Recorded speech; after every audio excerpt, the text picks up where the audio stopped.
game.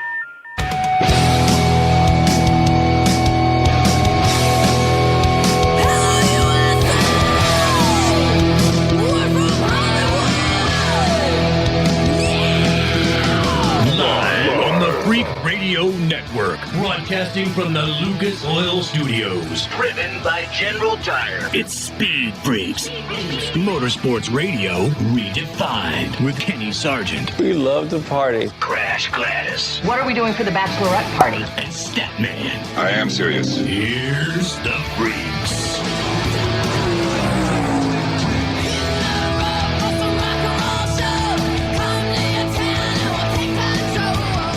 You know, I am a betting man, Freak Nation, and I don't know if I would have taken this bet that with 2 races left in the NASCAR Cup Series, that Ross Chastain would still be running for a championship, and that Tom Brady would be 3-4 just 7 games into the season. And only got 3 points today. What in the wide, wild world of sports is going on here? Do you think Ross Chastain has the chops to be a champion? We'll get to that this hour. Formula One in Austin this afternoon. We already knew who the champion was. We got plenty of races left. We already know who the champion is. A lot of things going on off the racetrack that involve Formula One, and they ain't good. We'll get to that. Thank you guys for playing ball with the Freaks tonight. Lucas Oil Studios is where we are. And you are watching us on YouTube, Facebook Live, Twitch. Thank you guys for hanging out. And one of our many affiliates across the country. We are a radio show first, and then you get to see our happy little mugs on all of these little video channels. Crash Gladys, Statman, Kenny Sargent, Suave, he's here. Statman, we had to wake him up. Crasher, we had to get her face out of the refrigerator. Me, I just had to get my butt off a freaking airplane and stop walking like a zombie. If I want to have chocolate cake, damn it, I get chocolate cake. Yeah. Come on. Hey, what are you doing having chocolate cake and not, in the second grade, they said you can't have it unless you bring enough for everybody. Here we go. I did eat a little too much, and I did not share as much as I should have. We should have a ding, Suave, for every reference that Statman brings up that like 65% of our audience has no idea what the hell he's talking about. Well, everybody was in the second grade at one time, Was that part of your curriculum?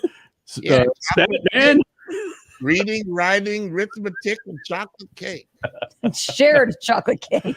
Oh, Freak Nation. Thank you guys for hanging out. We're on Twitter. We're on Facebook. We're on Instagram. And again, a lot of things to talk about. We've got 2 more races to go. Martinsville and, of course, the championship in Phoenix. Ross Chastain, does he have a championship persona? We're going to ask that question. We're going to want you to chime in on that. Formula One, again, ran in Austin. We know who the what do we have? 3 races left in the Formula One series season? 2 or 3. Do we know, guys, what it is? Even more, who cares? After Statman. Actually, that's where I wanted to go with it. I was so into the season, the beginning of the season, summertime, everything happens in the summertime, and only the things that really, really, really keep your interest. And yeah, I've fallen off the F1 bandwagon, so to speak, a little bit ago. Suave says there's 3 races left in Formula One, and I don't want to shoot our wad right here because I want to spend a lot of time on this coming up in about 12 past the hour in regards to Formula One. Look, I know that NASCAR, that's the 800-pound gorilla when it comes to motorsports, but frankly, with Formula One running in Austin this afternoon, and that's not necessarily the headline or the headlines for Formula One. We're going to get to a story that came out in the last 24, 48 hours regarding Red Bull and your champion in Formula One. Again, your champion that's already been determined. 4 races left. We know who the champion was. It was determined coming out of Japan. Is this something that you want as a Formula One fan? We'll get to that. Again, plenty of ways to chime in. We've got the comment section on our YouTube page and our Facebook pages that we're live on, MAV TV, Lucas Oil, Speed Freaks, Worldwide Technology Raceway. You guys can chime in on that. NFL season, this is what, week 8, week 6, what the hell ever it is, man. There's a lot of week 7, a lot of madness going on in the National Football League, a lot of crossover from some folks I watch on Twitter, going in between Homestead and their favorite team. But but it just seemed a lot with Homestead running in Homestead. Excuse me, with NASCAR running in Homestead. Homestead does run there too. Yeah. Hey, I watched 2 football games and a Formula One race, and they were still droning on at Homestead today. I mean, come on. These races are too long. Without question. Crasher will get to something specific to that race and the truck race and the Xfinity Series race that they all had in common. And again, it's not real good, Freak Nation, but we'll get to that. We're going to resume with some of our Sports Map affiliates, get right back into it with the Freaks Extravaganza from the Lucas Oil Studios. Formula One, NASCAR, and Homestead. I'm going to make a point about Tom Brady and NASCAR coming up in about 30 seconds. But right now, we're going to resume with some affiliates here in the Freak Nation.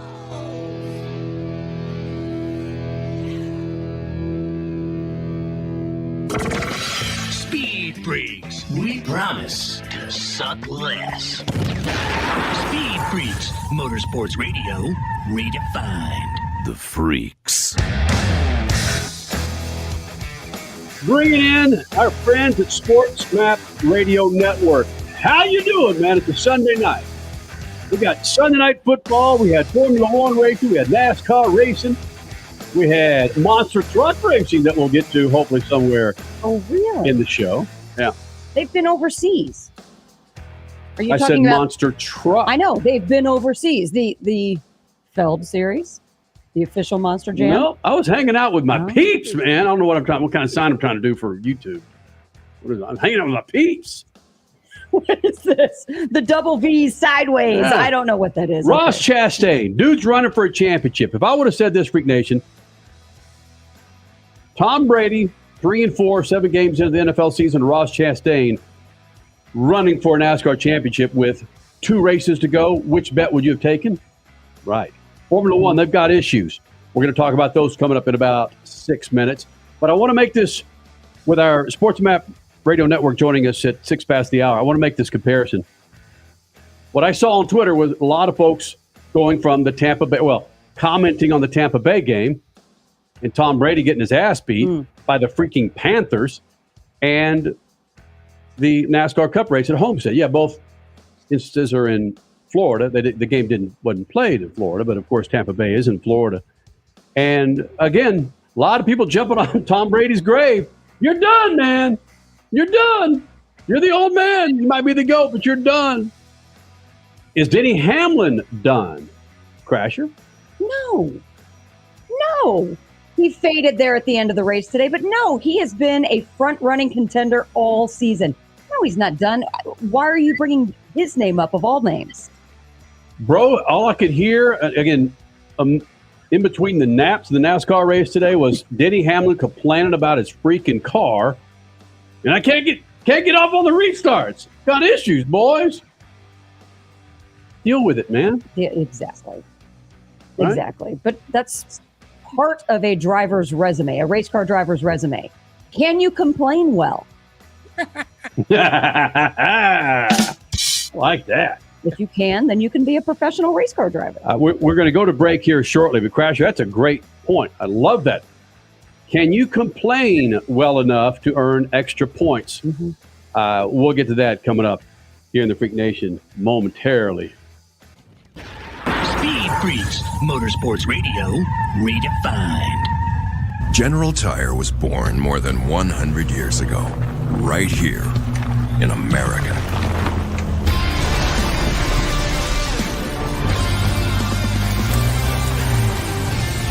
We've spent the last century tackling every kind of road this country has to offer, and especially the places without roads. So you know that with General Tire, anywhere is possible. Back in the day, you guys did everything you could with what you had. Yeah. So we thought it would be more fun to take everything we have today and put everything you had over top of it. How about that? Wow. MAV TV presents Legacy of Speed. This is the story of the cars, the men who built them, and the men who raced them. This is their legacy of speed on MAV TV, Motorsports Network. Hey, Dad, what are you going to buy at the store today? I'm out of Lucas Oil fuel treatment, so let's jump in here and grab us some. Well, do they have the Lucas Oil parts cleaner and degreaser? I bet they do. Well, how about the Lucas Oil power steering fluid? You know, they'll have that too. Even the octane booster? I won't be surprised if they do. My favorite red and tacky grease? Yes, they will, babe. Dad, when we're done, can we grab some candy? Deal, but you gotta share. Awesome! Lucas works. It's more than just a slogan. General Tire delivers for whatever you do. General Tire's Grabber X3 mud terrain tire offers aggressive styling and is engineered for durability with innovative performance features that are ready to carry you through extreme mud, dirt, and rock-covered terrain. For extreme traction that's ready for anything and rugged styling to match, look no further than the Grabber X3. General Tire delivers for whatever you do. Check out GeneralTire.com today. General Tire, aggressively styling the speed freaks since 2001. Time is more valuable today. There's less time to keep our vehicles looking their best. That's where Lucas Oil Slick Mist Speed Wax steps up. It's great for paint, chrome, glass, and vinyl. Lucas Oil Slick Mist simply mists on and then wipes off, leaving a new car shine every time. It's quick and easy and works on wet or dry surfaces. For a complete detail, there's also Slick Mist Interior or Slick Mist Tire and Trim Shine. Lucas Oil, it works.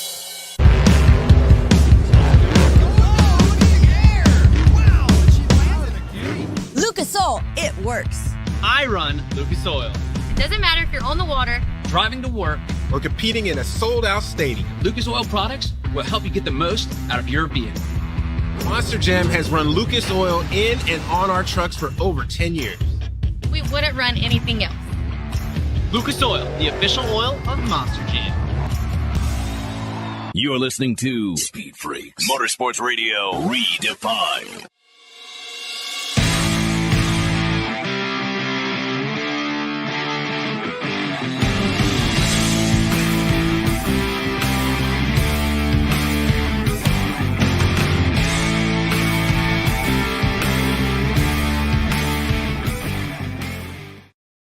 Freak Nation, coming up in moments. Formula One has some issues off the track. We'll get to that with Formula One running in Austin this afternoon. We figured let's kick off the show with some Formula One conversation. And it might not be very pretty for you Formula One snorkelers out there. But first, I want to remind you, Freak Nation, a great website to check out, lucasoil.com. Their product spotlight of the week is Lucas Oil Power Steering Fluid. It provides what they call lubricity. It's a general purpose product formulated with special oils that, frankly, help stop wear and improve performance with your steering. Don't believe me?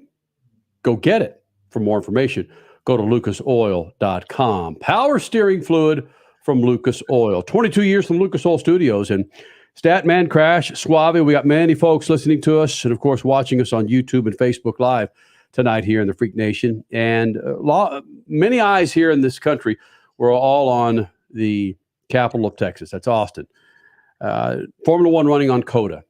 Yet there's been plenty of news, Statman, prior to this race that, frankly, off the track doesn't look too damn good for Formula One. And I want to spend a little conversation with you guys talking about where Formula One is, where it was, where it is, and where it should be going. But Stat, what's this story in regards to Red Bull may have to, they can't break a bank, but pull out a couple extra ATM cards to pay a fine? Well, the issue is crazy that the FIA is negotiating with someone who broke a rule to find out, give us a rule that you'll accept and we'll let it go. That by itself sounds crazy. But when you have 20% of the grid, you know, some dispensations are due. But here's a story that I found some credibility with. They're saying that what the FIA offered was a 25% cut in wind tunnel time and a substantial fine. Now, that may not sound like much, but with that cut and another cut from the rules that say if you win a team championship, you get less time than anybody else. Aero is the one thing that sets Red Bull apart from everybody else, with Adrian Newey, the Aero king. So that's a big thing. But the biggest issue in the garage from the teams is unless there's a big points deduction. This is all from last year where they spent more than 145 million, just a little more, maybe 5% more, but they did break the rule. That's what they're saying. Red Bull says that some of that is misunderstood, that they made some parts that weren't used, that they're in inventory, and we shouldn't be penalized for that. But that's where we are. And if teams are saying is all they're going to get is a money fine, then people will just pay. That's the cost of doing business in F1, is to get a big checkbook and start writing big checks. So that's where we are. The issue here in America is whether or not all of these strange rules, all of this fines, all of these fines for drivers with jewelry on their, on their ear or in their nose or wherever. That's $1,000. Yeah. What's all that mean? Is that going to turn you off? Are you going to jump off the F1 bandwagon because suddenly F1 has more rules and more rubber rules and credibility problems than NASCAR on a Tuesday afternoon? What do you think?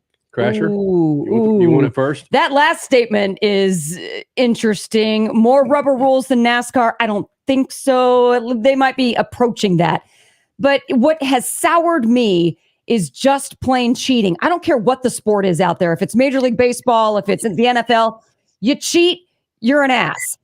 That's my point of view, bottom line. So did Red Bull break the rules and go over the cost cap in 2021 and then win the title as well? It's not a good look. It's cheating. Bottom line, there's no way around that. So screw you, Red Bull. And I wanted to be a fan. I love that Sebastian Vettel took 4 consecutive championships for that team, but I don't like what's going on now.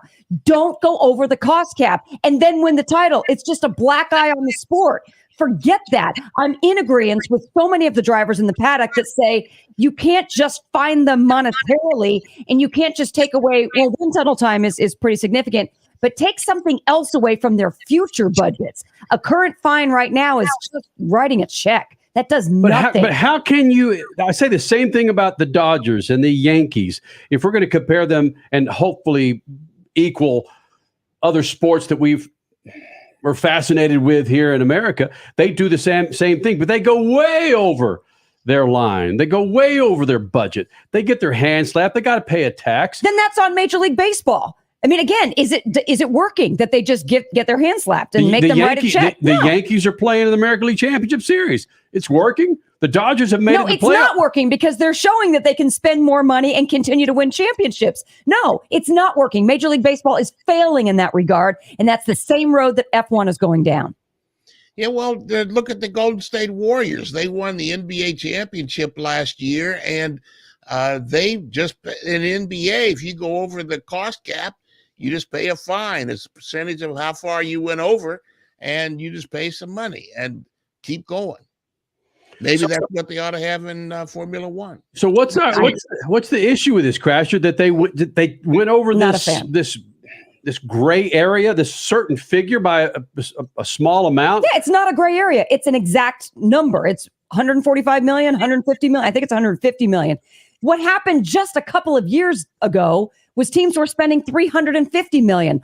Guess what? Coincidentally, those were the teams at the front of the grid consistently. More money in F1 means more at the front running. And they're trying to curb that. So if they really want to make an effort to curb excessive spending, then you got to do something excessive to punish it moving forward. Crasher. Well, the number is 145 million. Okay. And they're saying that Red Bull only went over like 7.5 million. But they won a championship. And the drivers are saying that 7.5 million, more than anybody else, makes a lot of difference, especially the way they run it. That 7.5 million bought them the last lap of the season. With this stat, man, what if this was Ferrari or Mercedes doing this? Do you think there's so much angst and negativity from other teams inside the walls of Formula One because of that silver platter championship that was awarded to Verstappen last year? Well, I think if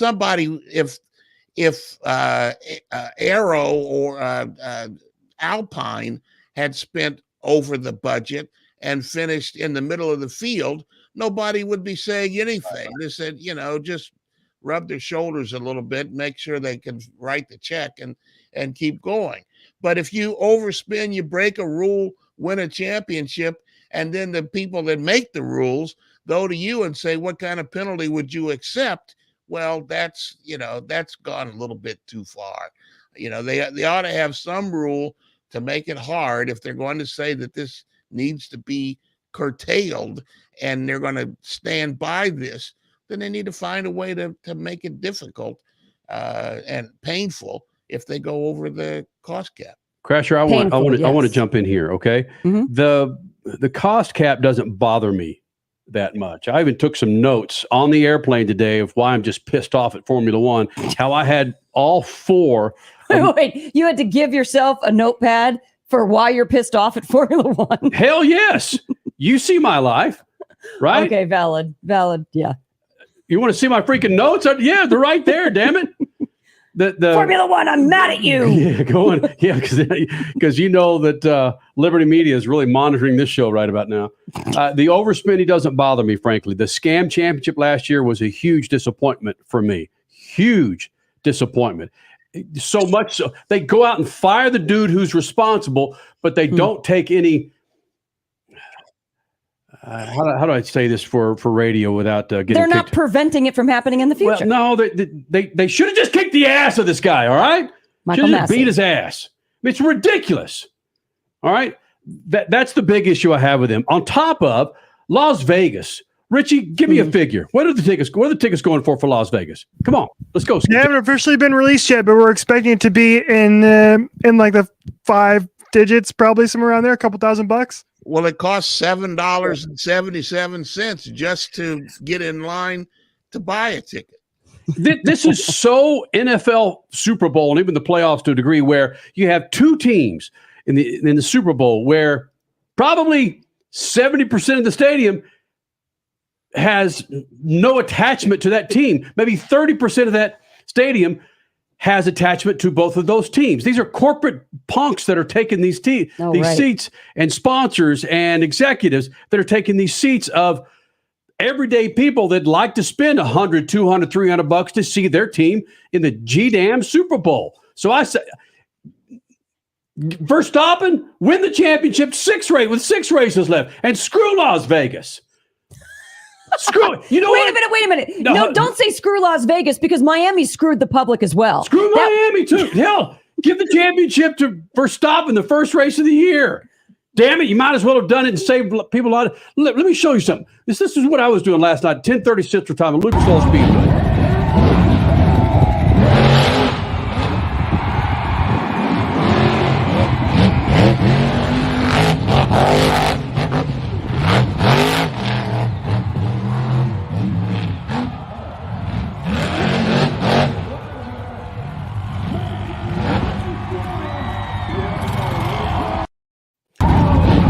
Did you hear that crowd? That crowd paid $7, $8 to get in and see some of the most badass monster trucks throughout the Southwest and Midwest compete for glory. And the kids were so fired up. They were all there in their Halloween outfits, and mom and dad were happy for 3 or 4 hours because the kids were jacked up because that guy, the tailgater, was the first one to do a backflip. Sorry if you're listening to us on the radio network, but damn it. My point is, it doesn't have to be like this. It doesn't have to be $5,000 for a ticket to watch a G-damn Formula One race when you see them go around the track once. Yet monster trucks, you can spend $10, $20, $30, $50 to watch a slew of monster trucks, Feld Monster Jam, and your children are jacked. Listen, that's 2,000 horsepower stat, Crash, Schwabi. When they crank those things up, I get a little giddy. And that's PG. I get excited. A 10,000-pound monster truck going bonkers and backflips. I don't need Formula One. I was on the freaking bandwagon. F you, Formula One. Ooh. Kiss my ass. I'm done with it.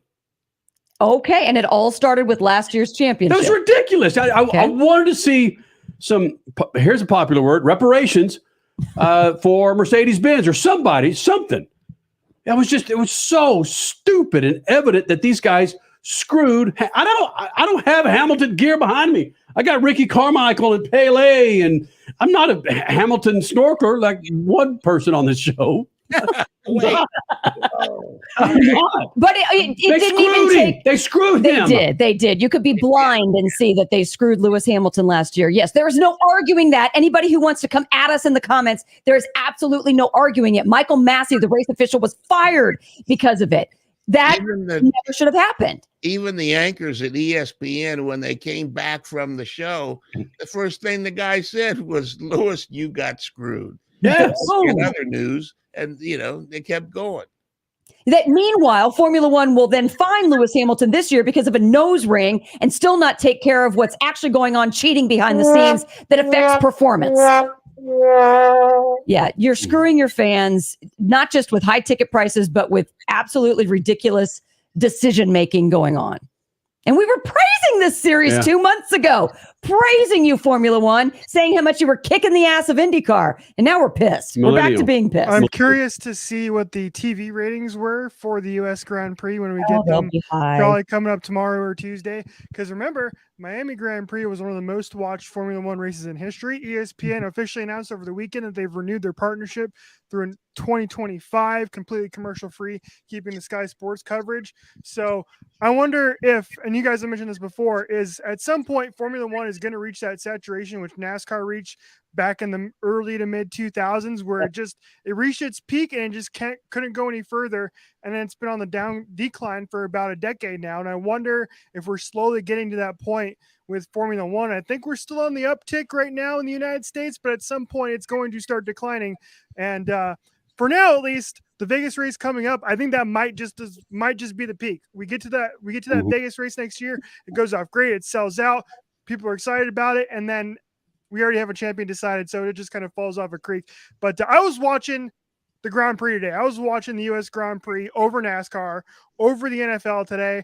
NLCS Game 5, Phillies going to the World Series. I was watching that over NASCAR today. I think that tells you where Formula One is in terms of my brain. And the race was actually pretty good today, too. It was a pretty close finish between Lewis Hamilton and Max Verstappen. So, jeez, Richie, I watched that race today, and it reminded me again of why I'm just don't give a crap about Formula One. Well, it was the best race of the year, in my opinion. Kenny, no. Okay, that might be for the lead. Richie is right. You went outside and started playing with a brown recluse or whatever you were doing out back. The bottom line is there were battles for positions. It might not have been for the lead, but there were 2 by 2 by 2. But if you were watching it, you would have enjoyed that. It's a battle for 7th. Yeah, he has no shot at the championship. But you still want to see side-by-side racing at COTA with the elevation changes. Side-by-side racing in Formula One? It happened. It happened on the last lap of the championship last year. Yeah, it did. And the winner got screwed. Jesus, yeah, you're man. right. You're right. Valid. He was wondering when I was going to have a slowly turn with Formula One. I'm enjoying the heck out of this, and nobody had to look out their window and ignore you to get that response. Right. Oh, little Ralph Schumacher comment right there. All right, Crash Gladys Pit News and Notes coming up next, but first your Statman Scat.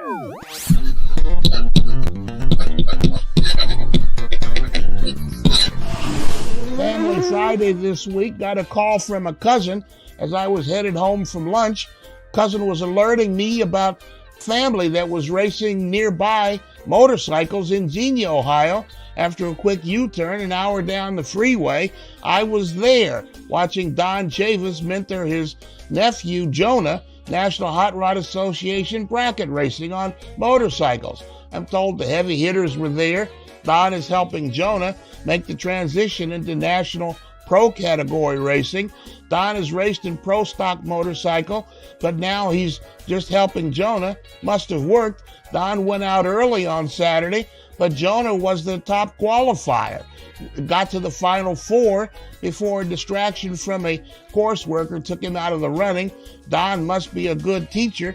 Jonah is a newbie at National Pro category racing. Of course, anytime you could go home with money in your pocket and some other stuff from qualifying, it's a good day, right? Thanks for the alert, Pepe. Peace. Speed Freaks, Motorsports Radio, redefined.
listening to Speed Freaks Motorsports Radio Redefined.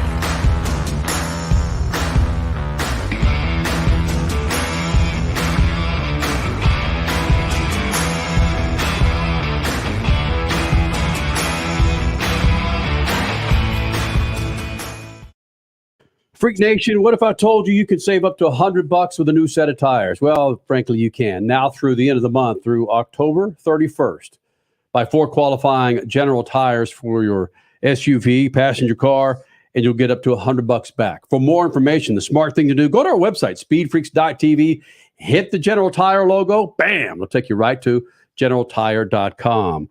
We want to save you some money on your tires, the General tires. So do yourself a favor, go to speedfreaks.tv or generaltire.com. Money. We want to save you some money. Crasher, you got some pit news and notes thanks to our friends at General Tire? I do. Winged sprints were out west. NASCAR was in the southeast. And F1's Texas Flare that we were just talking about. It was a small but a mighty couple days of racing in Southern Florida. I think this weekend made it obvious yet again just why NASCAR doesn't close their season on the Homestead Oval any longer. Come on. All 3 of the races this weekend, whether it's trucks or Xfinity or Cup, all 3 of them were dominations. Ty Majeski leading 1/2 of the laps in the trucks, winning by more than 4 seconds. Noah Gragson leading 127 of the 200 Xfinity laps on Saturday, at one point even leading by 9 seconds. Come on, people. All right, let's go to Kyle Larson. Today, Cup race on Sunday, 199 of the 267 laps. That's more than 3/4 of the race he dominated, sweeping both stages and clearly showing no mercy. What did he say post-race on the track? He said, "Hey, fans, I hope you enjoyed today's ass whooping." Yeah, that's what it was. Pit drama aside, I'm curious, who out there really believes Homestead, because I saw this not so long ago, who out there believes that Homestead is a fun track to watch a race? Ooh. This weekend sure as heck didn't prove it. All right, Austin, Texas. Kenny wanted me to tie these in together in the sense of, oh, hey, here's another dominant performance. Max Verstappen. But Austin was the host for Formula One. It was an epic crowd. A few of you have been chiming in on that. 440,000 is what they're estimating over the course of the entire weekend. Your already decided champion, though, Max Verstappen, took the lead over 7-time Lewis Hamilton with just a few laps to go, drove on to the Lone Star win, even after a very uncharacteristic slow stop.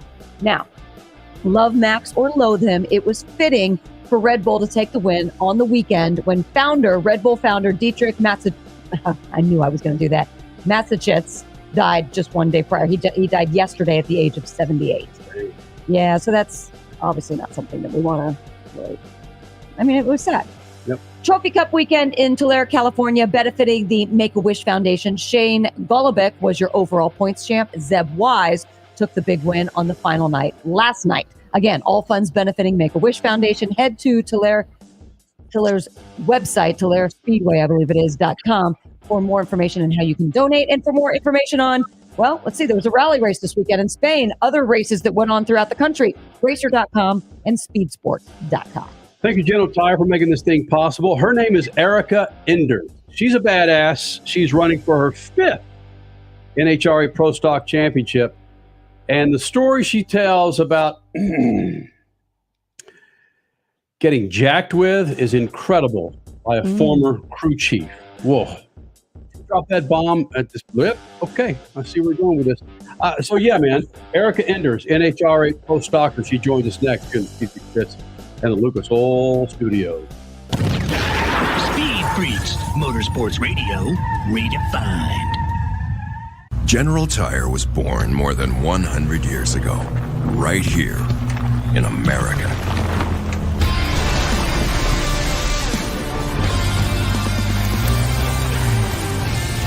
We've spent the last century tackling every kind of road this country has to offer, and especially the places without roads. So you know that with General Tire, anywhere is possible. Drifting can be the most demanding motorsport in the world. My name is June Main. The high RPMs required to keep my tires spinning and rubber burning are brutal on engine oil. That's why Lucas Synthetic Oil Stabilizer was formulated for performance on the track and the highway. Lucas Synthetic Oil Stabilizer keeps my power on for split-second decisions, making every shift and turn count. When it comes to my engine and engine oil, I give it every advantage with Lucas Synthetic Oil Stabilizer. Back in the day, you guys did everything you could with what you had. Yeah. So we thought it would be more fun to take everything we have today and put everything you had over top of it. How about that? Wow. MAV TV presents Legacy of Speed. This is the story of the cars, the men who built them, and the men who raced them. This is their legacy of speed on MAV TV, Motorsports Network. Time is more valuable today. There's less time to keep our vehicles looking their best. That's where Lucas Oil Slick Mist Speed Wax steps up. It's great for paint, chrome, glass, and vinyl. Lucas Oil Slick Mist simply mists on and then wipes off, leaving a new car shine every time. It's quick and easy and works on wet or dry surfaces. For a complete detail, there's also Slick Mist Interior or Slick Mist Tire and Trim Shine. Lucas Oil, it works.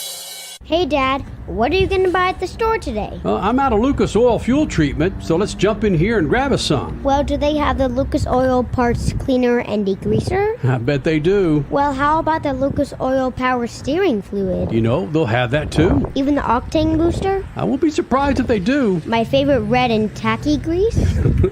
Yes, they will, babe. Dad, when we're done, can we grab some candy? Deal, but you gotta share. Awesome! Lucas works. It's more than just a slogan. General Tire delivers for whatever you do. General Tire's Grabber X3 mud terrain tire offers aggressive styling and is engineered for durability with innovative performance features that are ready to carry you through extreme mud, dirt, and rock-covered terrain. For extreme traction that's ready for anything and rugged styling to match, look no further than the Grabber X3. General Tire delivers for whatever you do. Check out GeneralTire.com today. General Tire, aggressively styling the speed freaks since 2001. You're listening to Speed Freaks, Motorsports Radio Redefined.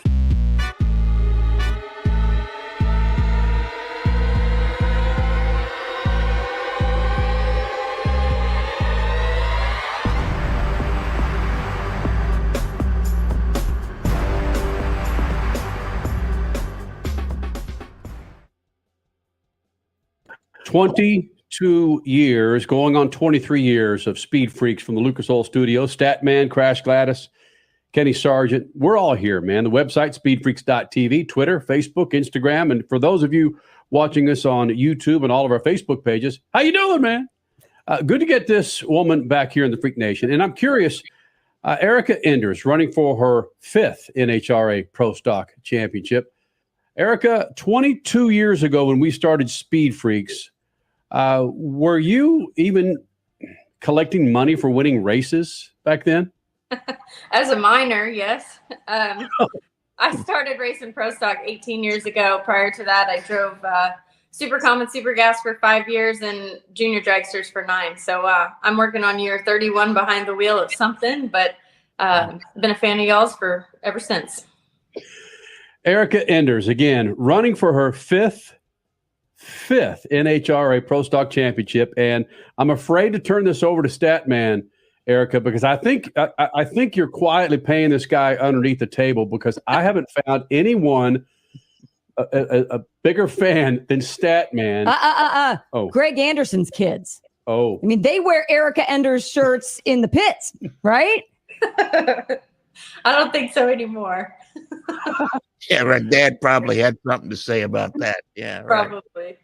But Erica Enders, it's not lost on us what you've done and continue to do as a Pro Stock pilot. You're setting all kinds of records, and you're getting into that realm where Erica Enders' name should be talked about as one of the greatest ever drag racers. I know you might be thinking like, what the? No, but you're at that point now, Erica, that you're doing that. Is that humbling? Have you thought about that? Do people remind you of the significance of what you're doing in NHRA Pro Stock? Yeah, we've been reminded a few times this year because of the season that we've had. But as a racer at heart, I just kind of focus on the goals that I set at the beginning of the year. And, you know, we've been really fortunate to knock a whole bunch of stuff off of that goal sheet this year. We We just accomplished our 9th victory out of 11 finals, and we've only been to 17 races. We have 2 remaining in Vegas and Pomona, and we're hopeful, obviously, to lock up that 5th world championship. But it's, as a little girl, just dreaming big dreams, I had always hoped to be in the position that I am. So yes, when you think about it, it definitely is surreal. It definitely is humbling. But on the other side of it, being a perfectionist, I just want more. So not being greedy, just want to keep going for it. It's incredible to me. You talked at the beginning of this interview about 31 years behind the wheel. When was the movie that came out? What year was that with you and your sister? So it came out in March of 2003. So this spring will be 20 years ago, which if that doesn't make me feel old, I don't know what does. But just kind of a crazy ride that we've been on. And then how was that all put together? And then how did that spearhead you into the top ranks of NHRA? So my sister Courtney and I raced junior dragsters together. She's 3 years younger, so we were always in different age brackets. And together we won the Spring Nationals in Texas and became the first sisters to win an event together. And People Magazine did a little 1-page article on us. And one of the Disney executives saw the article in the magazine, which just so happened at that time they were doing a series of movies about females in male-dominated sports. They had Double Teamed, which was about the twin sisters that played basketball, and Motocross, which was about the girl that, cut her hair short to look like a boy so she could ride motocross. And then they did Right on Track, which was about Courtney and I in the Junior Drag Racing League. So from the time that they called us till the time the movie was released was 5 years. So it was quite the process, but we were involved in every step. Courtney and I were on set the entire 6 weeks that we filmed the movie, and we did all of the stunt driving and got to be a part of it. And it was just a really cool experience. Would you welcome a remake of sorts, obviously modernized with what you're doing in not just NHRA, but in motorsports in general as a badass female driver now? Yeah, absolutely. I think we would probably be punted off of the Disney network, but we could maybe get on some other sort of network. But the movie, since junior drag racing, there have been a lot of things that have happened through our career that probably aren't suitable for children, but it would definitely be cool to see a sequel. Wow. I agree. Eric Enders is going for a 5th championship. There's a lot of guys out there that got a lot of headlines and sponsors standing in line, and they don't have 1 or 2 championships. You're going for your 5th. There was a time, Erica, when you couldn't get you couldn't get sponsorship, even though you had championships.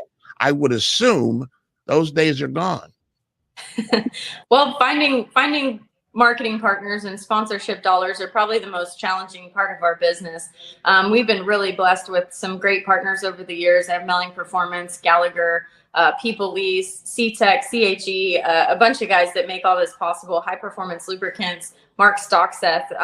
You go down the list of people that help you accomplish your dream day in and day out, and it's kind of crazy to know that they're on board and they believe in you more than we believe in ourselves. So it's pretty awesome to have those guys. But there were definitely some years that it was pretty thin and we had to make it work. But starting off in Pro Stock in 2005, that was my debut.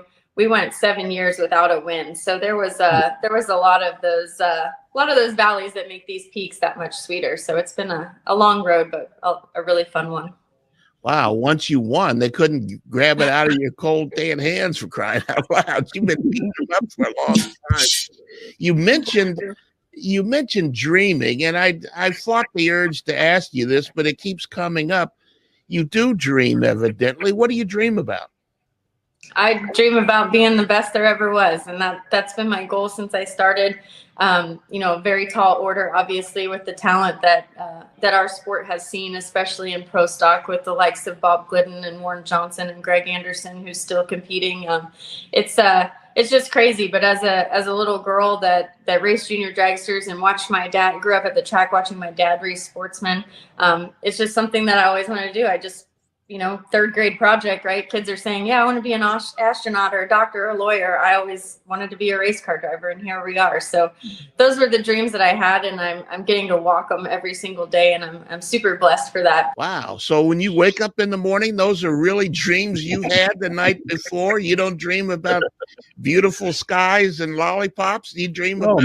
Yeah. What? Listen, you don't want to know my literal dreams. There's some crazy shit that happens in there, but I'm lucky some days that I can put a ponytail in my hair, but other days I have aspirations to be a great race car driver. Come on, you got to tell us one. You can't just So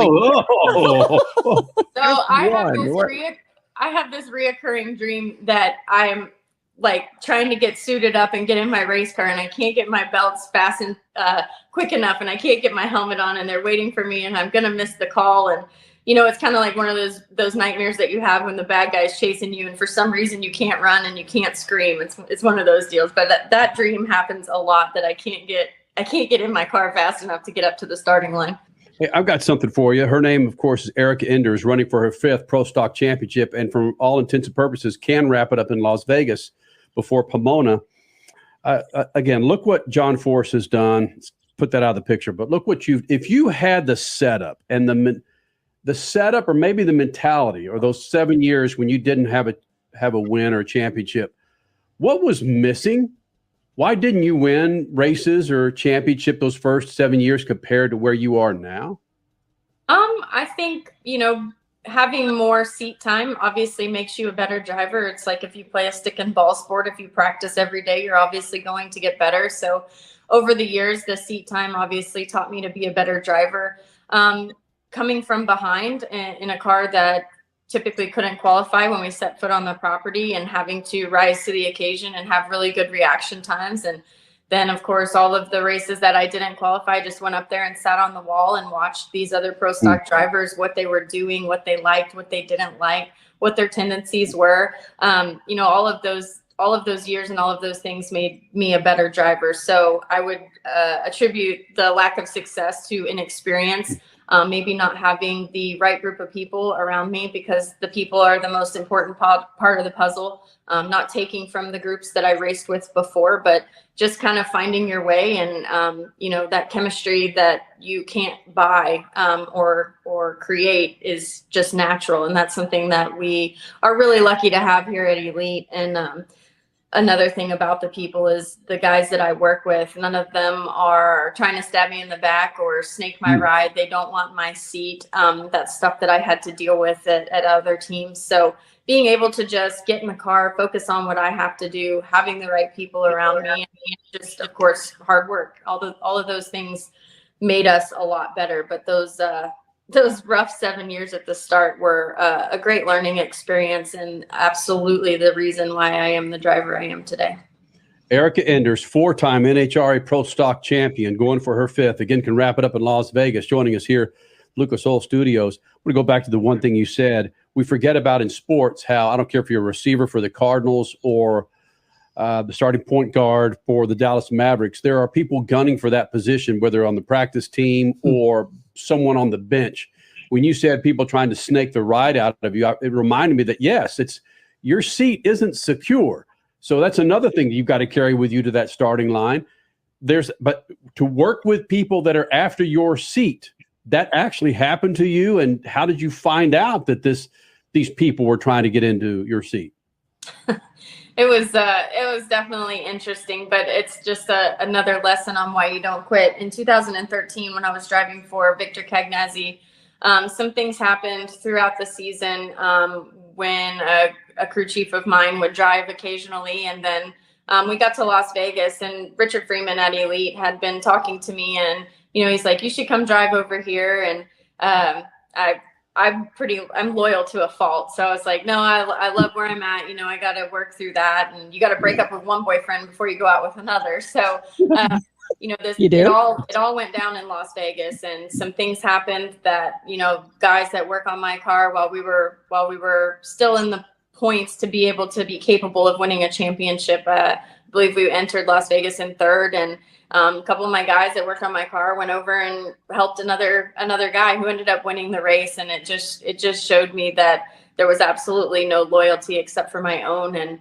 went on to Pomona and some things happened there. And when I lost that round in Pomona, I went back to my trailer and I got my things. I got my logbook, my laptop, my racing equipment. I put it in my bag and I walked across the street and threw it in the Elite Motorsports trailer. And that was the beginning of the next chapter of my life. So without like divulging too much information, like it just, it's like coming home and walking in on your husband. Like it ripped my heart out, and I hated how it went down, but it was a lesson in that not everybody's always going to treat you the way that you want to be treated or the way that you treat others. So you just, you got to worry about yourself, and it's super cutthroat in the business world, and it's super cutthroat in drag racing. So I just had to man up and stand up for myself, and it opened a door to something I couldn't have even fathomed. Like working here at Elite Motorsports has been, back to that comment, a dream come true. These guys are awesome. And as a one-car team running a part-time schedule in 2014, we won our first world championship together, and we've never looked back. So it's been a blessing. And as somebody that is, I would use the word scared, but not super fond of change, it was definitely a huge deal for me, and made my stomach hurt to do it or to think about it. Erica running for her 5th championship, and she can wrap it up in Las Vegas. Whenever you wrap it up, we'll be happy for you, and we'll get you back in the Freak Nation to celebrate number 5, Erica. Sounds awesome. Thank you guys so much. I adore y'all. Thank you. I think likewise. It's been fun watching you kick some ass with that smile of yours. Oh, thank you. We're gonna see if we can hold our foot on their throats for 2 more races and seal the deal. Erica, thank you for coming to the Freak Nation. Thank you guys for having me on.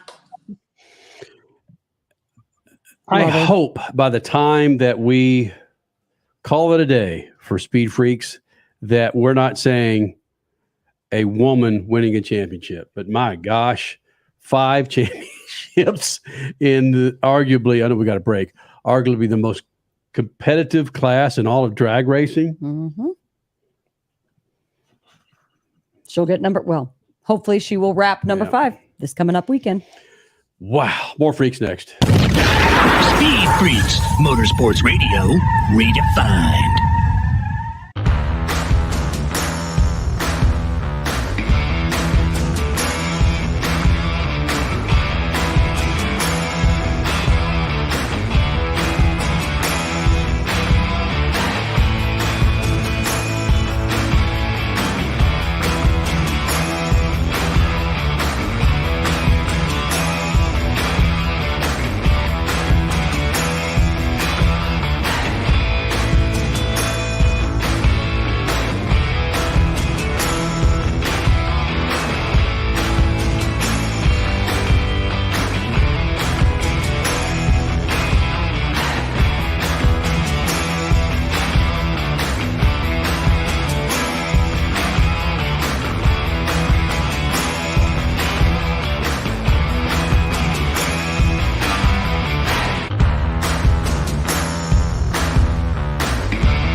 listening to Speed Freaks Motorsports Radio Redefined.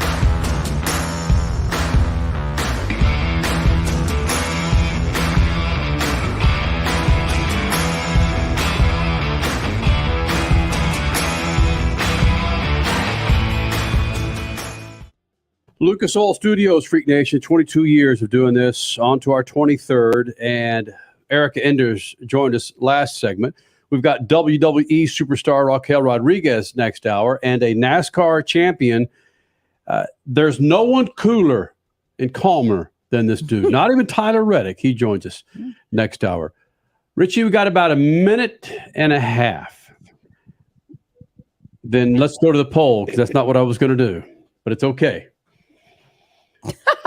Take the poll down. You were texting us that pull the trigger. Yeah, it's okay.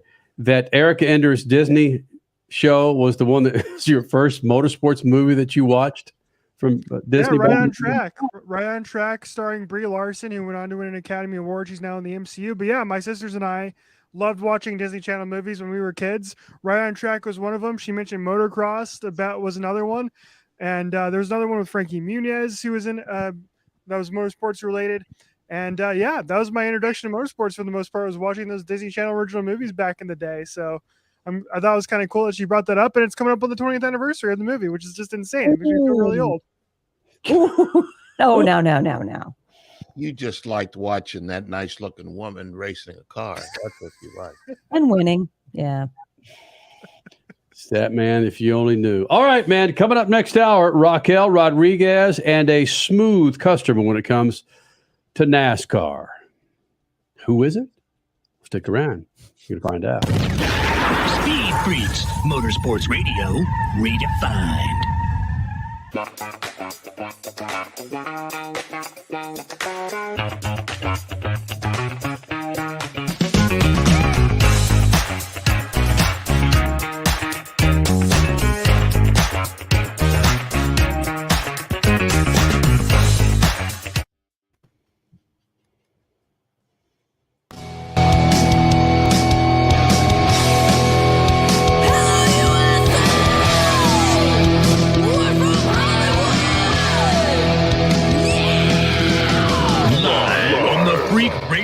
Network, broadcasting from the Lucas Oil Studios. Driven by General Tire. It's Speed Freaks.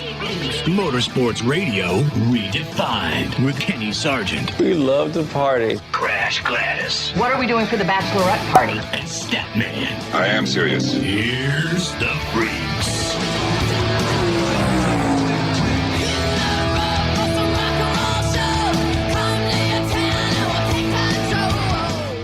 Coming up this hour,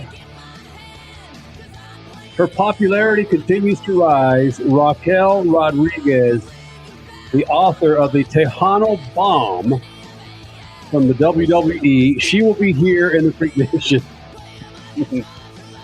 And I'm just going to kind of leave it at coming up in 12 minutes. The coolest NASCAR driver that I think I've ever met. Can't shake him, can't stir him up. What does he do? He just goes out and wins championships. He'll be joining us at 12 past the hour. Twitter, Facebook, Instagram are there for you. Again, Lucas Oil Studios going on our 23rd year of doing this. We spent some time last hour talking about Formula One and the issues they're having off the track. I am full-fledged off the bandwagon. Don't know what the hell it's going to do to get one leg back on there for me. But again, if you missed any of the show, go to the website, speedfreaks.tv. Crasher, you did something this past week that a lot of folks, and I don't need to get into the whole promotion of the company, but Statman, I'm sorry you didn't see this video. Suave, you were there. Crasher, you were wearing a freaking clown suit. It was so big. But you were driving a big-ass race car in Phoenix International Raceway, weren't you? We will put videos up this week to show you. Yeah, I did not know until the morning of, which was Friday, that I was going to actually get a chance to drive, not just do a ride-along, but drive a NASCAR stock car around Phoenix. And wow, I feel like every time I interview Kyle Larson or Tyler Reddick again, I'm going to know so much more than them. So, all kidding aside, it was spectacular. I was taking a similar enough line to the drivers based on the guy that was in my ear, my spotter, telling me how to drive the track. It was badass. The racing experience, whole cow. The NASCAR racing experience was amazing. And they're going to be, let's see, they were in Charlotte, they were at Daytona. They're going to be at Phoenix Raceway before and after the championship weekend. Most importantly, that Monday after championship weekend, you're probably going to be using tires that the drivers had during their championship weekend the day prior, because we were on tires that the drivers had just used, race-worn tires in Las Vegas. So let me get this straight. They gave somebody named Crash the keys to the car and let them go out on the racetrack and go fast in the thing? They did. They did. Two funny stories with that. Number one, this whole thing about going fast, we're supposed to progressively get to be able to increase our RPMs.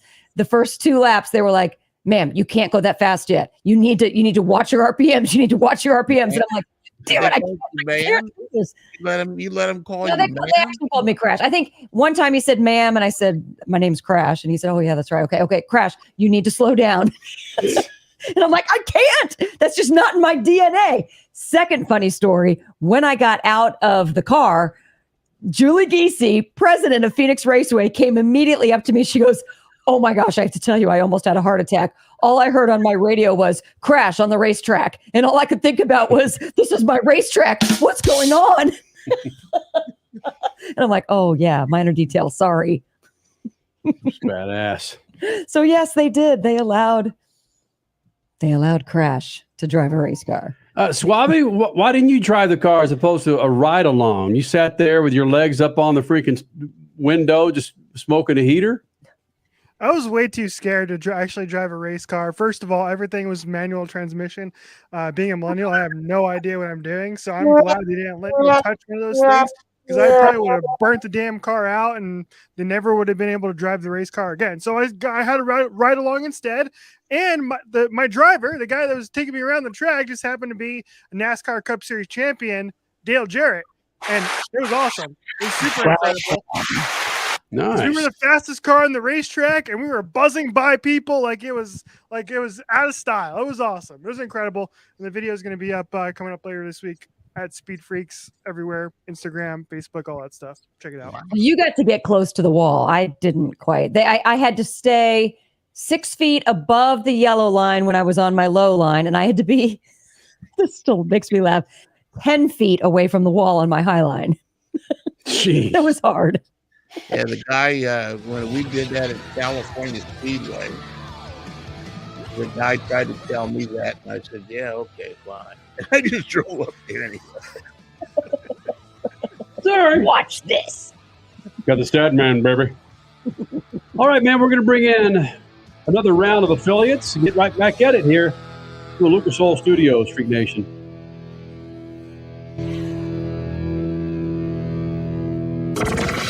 Speed Freaks, we promise to suck less. Speed Freaks, Motorsports Radio, redefined. The Freaks.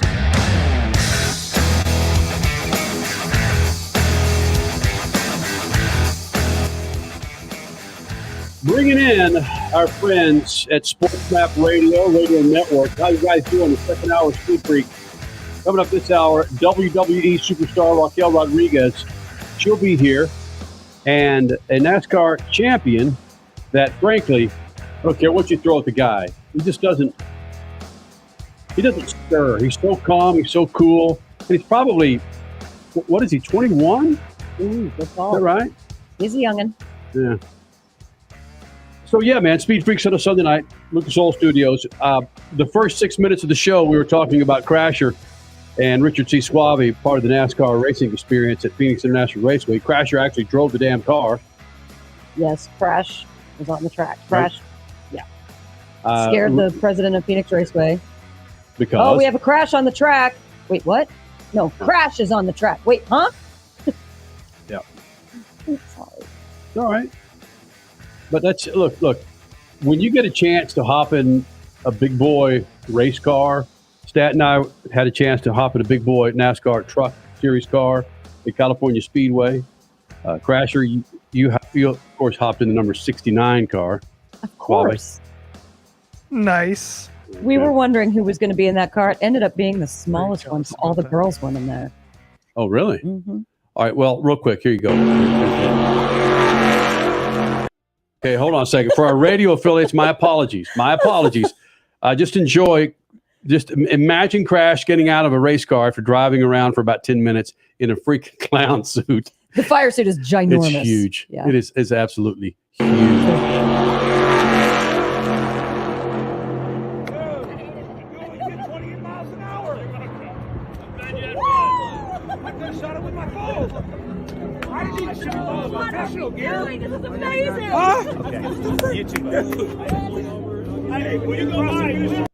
So, and there you go. It was awesome. How fast did you go, Crasher? I don't know. They only got me up to 5,000 RPM. I don't know what the speed ended up being. Right, it was all RPMs, right? Yeah. I mean, it's a slower track. I mean, it's a 1 mile oval. It's got undulation to it. It's not your full force super speedway. So yeah, just fine. All right, Freak Nation. This calm, cool, and collected NASCAR champion joins us next.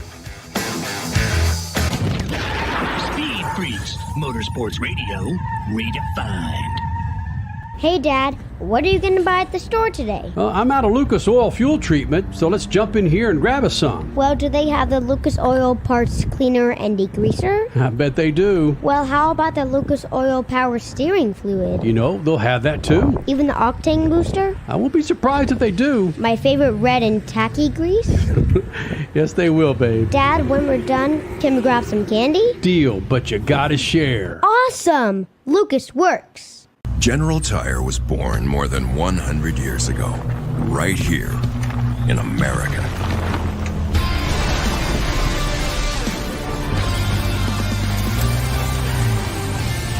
We've spent the last century tackling every kind of road this country has to offer, and especially the places without roads. So you know that with General Tire, anywhere is possible.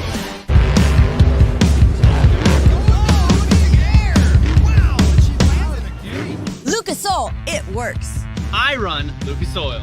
It doesn't matter if you're on the water, driving to work, or competing in a sold-out stadium. Lucas Oil products will help you get the most out of your vehicle. Monster Jam has run Lucas Oil in and on our trucks for over 10 years. we wouldn't run anything else. Lucas Oil, the official oil of Monster Jam. Back in the day, you guys did everything you could with what you had. Yeah. So we thought it would be more fun to take everything we have today and put everything you had over top of it. How about that? Wow. MAV TV presents Legacy of Speed.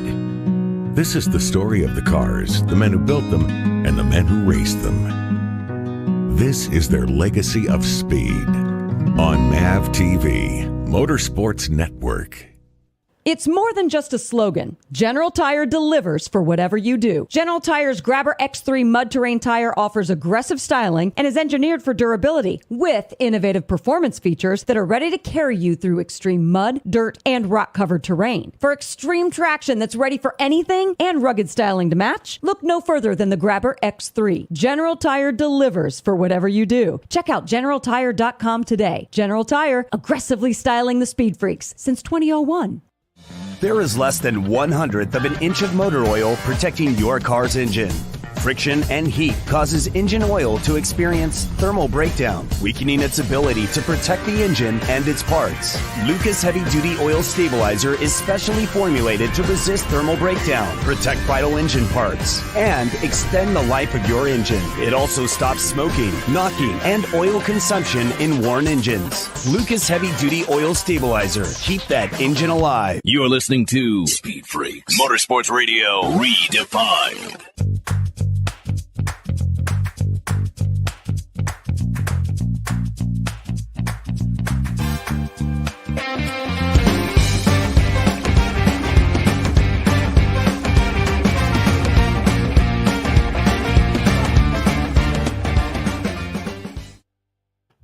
FreakNation, lucasoil.com, great website to check out a line of products to keep all of your rides fat and happy.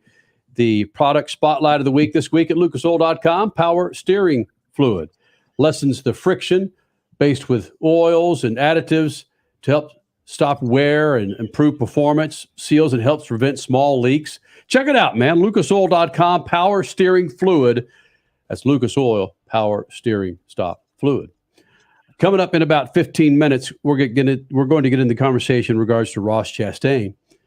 And does he have the chops to be, well, evidently he does have the chops to be a NASCAR champion. Suave, you put it out there on Twitter at SpeedFreaks. What are the results there, my friend? Just asking the simple question at SpeedFreaks on Twitter. Is Ross Chastain championship worthy? 62.9% say yes. 37.1% say no. Ross Chastain finished second today in Homestead. He is also currently second place in the points in terms of the NASCAR playoffs. And as of right now, there are going to be at least 2 drivers that are going to have to make it in on points to make it into the championship to race for a championship coming up at Phoenix Raceway here in a couple weeks. And he's in a good position to do that. And one reason we brought this up is someone between the 4 of us just does not think that he's championship worthy. We'll get to that. But let me introduce you to a young man who is calm and cool as they come. And definitely championship worthy. He sealed it. Yep. Your NASCAR ARCA Series champion. Here he is. Your 2022 ARCA Series champion, Nick Sanchez, back in the Freak Nation, this time as a champion for the ARCA Series, decided to pump a little iron. If you're watching this video, you'll see that he's got a number of racks behind him. What kind of iron did you pump before coming into the Freak Nation, Nick Sanchez? No, champion? That's not part of the workout today. I'm just in the regular gym. I promise you, I'm not lifting any weights. It's too late in the week to do that before a race, but just some cardio. Whoa. Let's expand on that. When is your cutoff and why do you have a cutoff of lifting weights leading into a race weekend? We'll get to your championship later on, but this is fascinating to me. I think Tuesday. You never want to be sore in the race car at all. So I try to like limit Sunday, Monday, and Tuesday. If I'm going to lift heavy weights, those are going to be the days I'm going to do it. Nick Sanchez, your 2022 ARCA Series champion, joining us here in the Freak Nation, running on those General tires. Do you ever walk out of your gym and start flexing for the ladies outside? No, well, considering outside of my gym is just a bunch of wood, so that's not going to happen. Flex for the deer. And the for the deer and the birds. Hey, once you woke up the next day from your last race in Toledo, did it feel any different for you being able to claim that you're a ARCA Series big boy champion? Not so much that. It just feels weird, like the season being over, and that part of my career kind of being over in a sense. That was a weird feeling, but as far as the champion, like it didn't really feel any different. There had to be a sense of relief, though, because you came into the season finale for the ARCA season 2 points ahead. And also, the season didn't start off probably like you wanted it to, getting a flat tire and then a poor finish, and not really a poor finish, but not a top 5 in Phoenix. So, I mean, there had to have been some sort of a sense of relief in addition to the elation of being champion. Yeah, definitely a sense of relief, after 20 races to be on top. It's pretty cool. There was a lot of times where I didn't think it would happen. So it is definitely a sense of relief that we got it done, and no more nerves, no more points to worry about. That's the best feeling. One of those times where you thought it might not work was that let's see, on the weekend when you had to change your engine and go back as far as qualifying, because only 2 points separated you and Daniel Dye. All of a sudden you have to make a motor change and you have to come through the field in order to get points again. Was that one of the points where you thought, nope, it's done? I definitely, I don't want to say I thought it was done, but I was just like, okay, now nothing really matters but the race. Like you can't practice the car. You don't know what it's going to feel like. You don't know if it's going to hit the track. So you just have to drive. So as nerve-wracking as it was a lot easier on me because it kind of took all the pressure points off of me. And all I had to do was just drive and be in contention. Wow. Nick Sanchez is the 2022 ARCA Series champion on General Tires. Congratulations, dude. Even though you were born a year after we started our radio show. So you ran against some guys that were pretty old. You know, in some series, they put rookies on a yellow bumper. Should they put, I don't know, blue bumpers on the old guys so you know who's there when you run up on them? I mean, not a bad thing to think about, but I don't know. Yeah, well, you know, I mean, some of the guys that you were running against were probably older than your dad. Do you ever laugh at them when you go flying by them? No. Actually, some of the old guys I'd say are pretty good. Some even, I mean, there's guys that are probably my age or as young as me that I'd probably get more nervous passing than the older guys, to be totally honest. Yeah, there are some guys in ARCA that aren't even old enough to get their driver's license on the city streets. And they're out there racing. I would guess you got some experience. You've been racing in ARCA for what, 2 or 3 years? So you got some experience doing it. I'd be a little afraid too when they come up on guys that you don't know what they're going to do. Oh yeah, there's some lap cars that are very unpredictable. Well, here's the deal though. Nick Sanchez, ARCA Series champion. And by the way, let me mention the 15th unique champion in the last 15 years. That part is just phenomenal. And ARCA needs to be able to brag to say we build champions. But ARCA took some criticism on social media this year because of what we've been talking about. Maybe some crashes, maybe some lack of awareness on track. Do you think the series was deserving of that? I mean, if you're building champions, it's got to also be a learning place for drivers, right? Honestly, I really don't know too much about the criticism they took. Obviously there's some people that were driving that should not be driving, but I guess you learn. I don't really know what to say about that. I didn't have to worry about it, so if I don't have to worry about it, I'm not going to look at it. Nick Sanchez, your 2022 ARCA Series champion, and frankly, Nick, when you're running on those General Tires at Toledo, that was an interesting race from many points of view. Whether it was the cautions, the lead changes, the winning pass with 2 or 3 laps to go, the heated exchanges post-race. What would it take to get you excited enough to where you're throwing helmets, throwing gloves, throwing bottles? Is there anything out there, even keel Nick Sanchez, that would get you riled up? I mean, yeah, there's many things. It would really have to be bad. I'm not going to throw helmets or bottles, though. But luckily, I've never had to find out what those things are, and hopefully I never have to. But yeah, I mean, I just try to keep to myself on the track and race people the way they race me.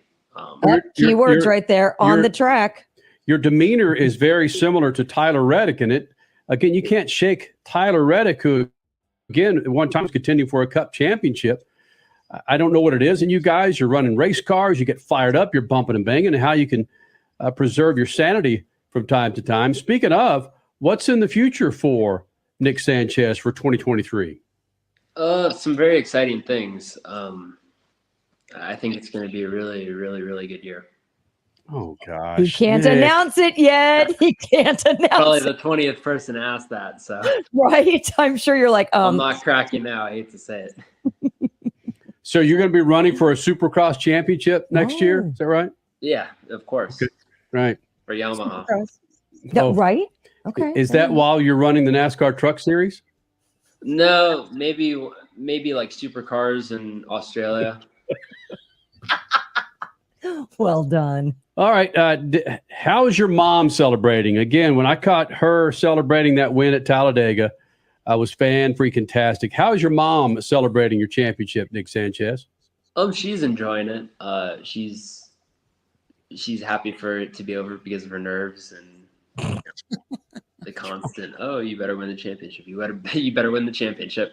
But she's doing good, and she's happy I won it, and it's over, and she doesn't have to get nervous about that anymore. So yeah, it's good for her to brag with her friends that her son's a champion. Now she can say that with a certainty. Yeah, it's cool. Do you talk to her, in all seriousness, do you talk to her about problems like that of dealing with the pressure in a race car? No, I never thought. I mean, to me, there is no pressure for myself. It's pressure for her, or she thinks there's pressure for me, but I don't. I just drive. Doesn't matter the situation. I mean, all you can do is drive. So it's what I do. Everything else aside. You were seriously born to do this because of how calm you are, and you're like, yeah, this is just me. I mean, hey, that's all you can do, right? You can only control what you can control. So you just got to do what you've been doing for the other 19 races and don't change it, because apparently it's worked. Well, we can't leave this interview without talking about Rev Racing, Nick Sanchez, your 2022 ARCA Series champion, rolling on those General tires. Rev Racing has meant a lot to not just you, but other current drivers that run in the ARCA Series. What are some of the things that you're going to miss if you're not going to be? I don't know. What are some of the things you're going to miss not running for Rev Racing? I think I am going to run for Rev Racing. That's the thing. But as far as obviously I'm not going to have my ARCA crew, so I'll miss working with them. It was great working with them. But some of those guys I've worked with since my late model days in 2018, 2019. So it'll be weird not going to that shop in a sense. But I think I very much will keep the connection with Rev. Hopefully that's something I could have for years to come. Boom. Nick Sanchez, always greatness when you roll the Freak Nation, buddy. Congratulations on this big championship for you. Of course. Thank you guys for having me. We tried to shake that guy up, but just couldn't do it. Doggone. Some men are just unshakable. More than once. Mm-hmm. Dang. Freak Nation, Ross Chastain. I would have lost that bet. I would not have thought that Ross Chastain would be running for a championship in the NASCAR Cup Series. Same. And there's one of the four of us that still doesn't believe he's championship worthy. Ross Chastain, is he championship worthy? We'll get to that next. But first, your stat man scat.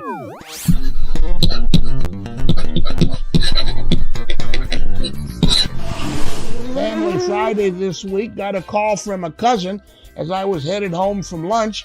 Cousin was alerting me about family that was racing nearby motorcycles in Xenia, Ohio.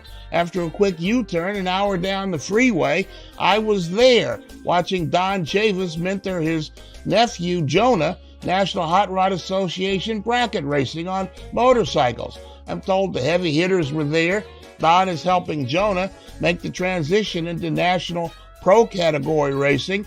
Don has raced in Pro Stock motorcycle, but now he's just helping Jonah. Must have worked. Don went out early on Saturday, but Jonah was the top qualifier.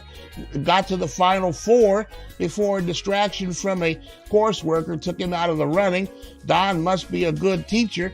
Jonah is a newbie at National Pro category racing. Of course, anytime you could go home with money in your pocket and some other stuff from qualifying, it's a good day, right? Thanks for the alert, Pepe. Peace. Speed Freaks, Motorsports Radio, redefined.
listening to Speed Freaks Motorsports Radio Redefined.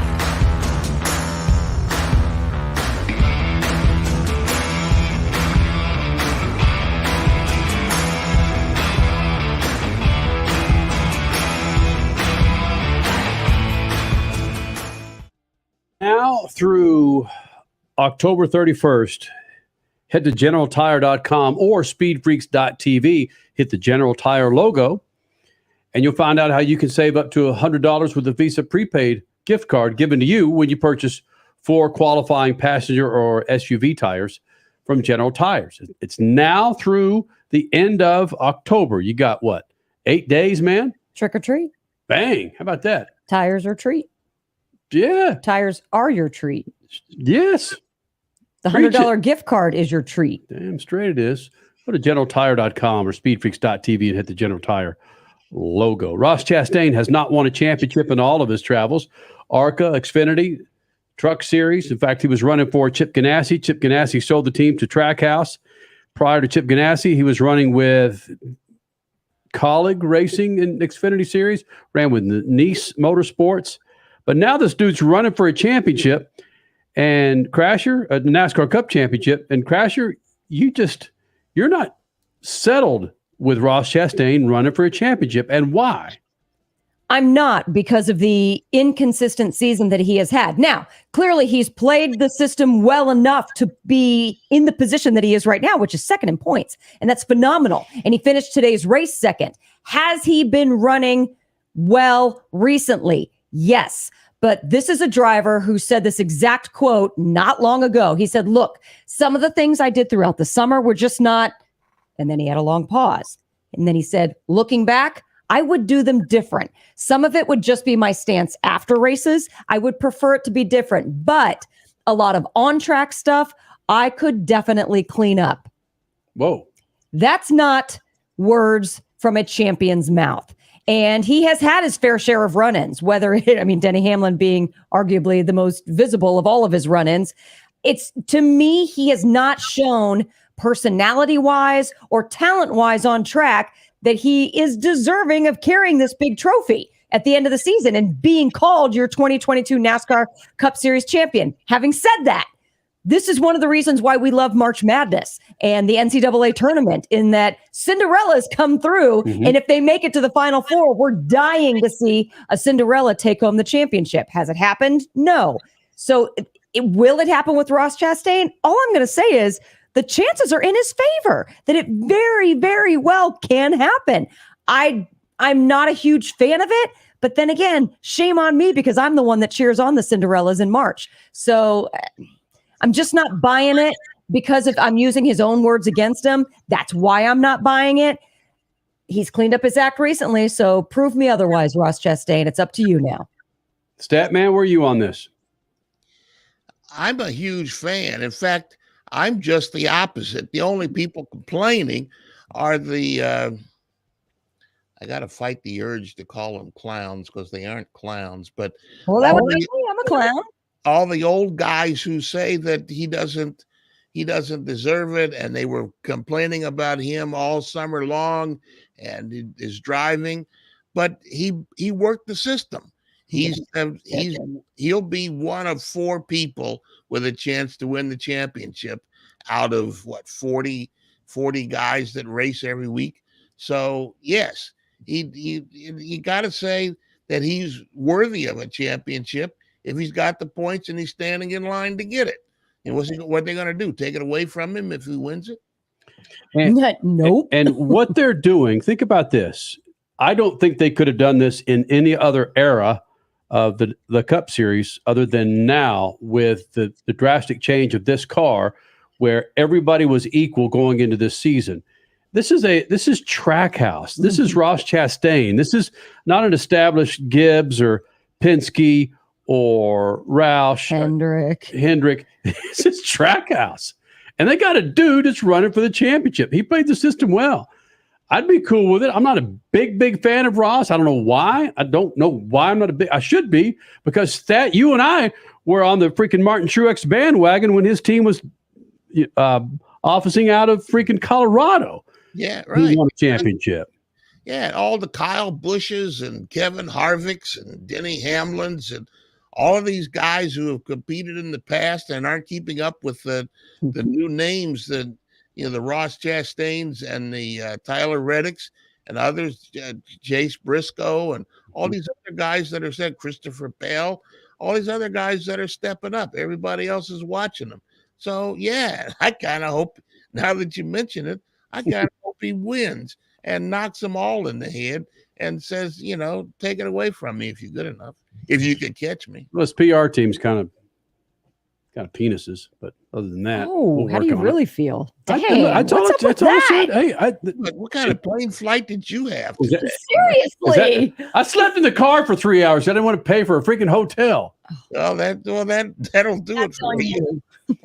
Suave, we need the millennial take on this, my friend. You being the residential Ross Chastain fan, not a fan? I love Ross Chastain. Like Crash was saying there, I love the underdog, and I pulled up the odds from DraftKings here to take a look at what Vegas believes are the favorites to win a championship. Chase Elliott is your favorite. Obviously, has the most race wins this year at plus 200. Joey Logano in second at plus 300. But Ross Chastain is there, plus 450. According to Vegas, to win this championship. So he can absolutely do it. He finished second back in Phoenix earlier this year to Chase Briscoe, who is still in the running for a title. He's going to need to win next week at Martinsville. But he can absolutely do this. In fact, it wouldn't surprise me if he would be the favorite to win that race, considering how well he did back earlier this year. And he's got momentum. He's racing really, really well right now. Again, finished second today at Homestead. And momentum, sometimes it wins championships. Just look at the Philadelphia Phillies. They're the hottest team in baseball right now, and they are going to the World Series because of it. I saw Crasher. We got to get out of here. We have to get out of here. Coming up next, where the hell are we? Oh yeah, coming next. Sorry, commercial break. WWE. Wow, I got you. Superstar Raquel Rodriquez will be joining us next here in the Freak Nation. I even saw AJ Allmendinger walk up to Ross Chastain and give him some props. They're former teammates in the Xfinity Series. Yeah. It's all good. You tell I'm delaying a little bit? I am delaying a little bit here. 5, 4, 3, 2, and scene. Speed Freaks, Motorsports Radio, redefined. General Tire was born more than 100 years ago, right here in America.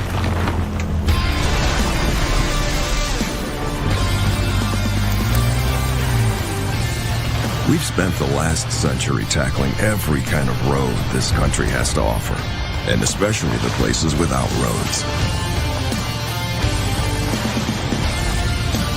So you know that with General Tire, anywhere is possible. Back in the day, you guys did everything you could with what you had. Yeah. So we thought it would be more fun to take everything we have today and put everything you had over top of it. How about that? Wow. MAV TV presents Legacy of Speed. This is the story of the cars, the men who built them, and the men who raced them. This is their Legacy of Speed on MAV TV, Motorsports Network. Hey, Dad, what are you going to buy at the store today? Well, I'm out of Lucas Oil fuel treatment, so let's jump in here and grab us some. Well, do they have the Lucas Oil Parts Cleaner and Degreaser? I bet they do. Well, how about the Lucas Oil Power Steering Fluid? You know, they'll have that too. Even the Octane Booster? I won't be surprised if they do. My favorite red and tacky grease? Yes, they will, babe. Dad, when we're done, can we grab some candy? Deal, but you gotta share. Awesome! Lucas works.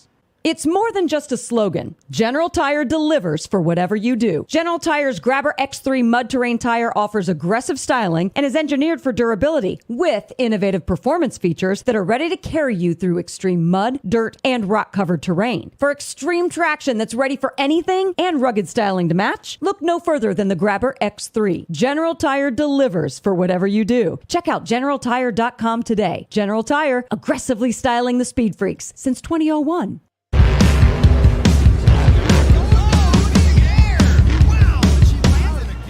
Lucas Oil, it works. I run Lucas Oil. It doesn't matter if you're on the water, Driving to work, or competing in a sold-out stadium. Lucas Oil products will help you get the most out of your vehicle. Monster Jam has run Lucas Oil in and on our trucks for over 10 years. We wouldn't run anything else. Lucas Oil, the official oil of Monster Jam. Time is more valuable today. There's less time to keep our vehicles looking their best. That's where Lucas Oil Slick Mist Speed Wax steps up. It's great for paint, chrome, glass, and vinyl. Lucas Oil Slick Mist simply mists on and then wipes off, leaving a new car shine every time. It's quick and easy and works on wet or dry surfaces. For a complete detail, there's also Slick Mist Interior or Slick Mist Tire and Trim Shine. Lucas Oil, it works. You're listening to Speed Freaks, Motorsports Radio Redefined.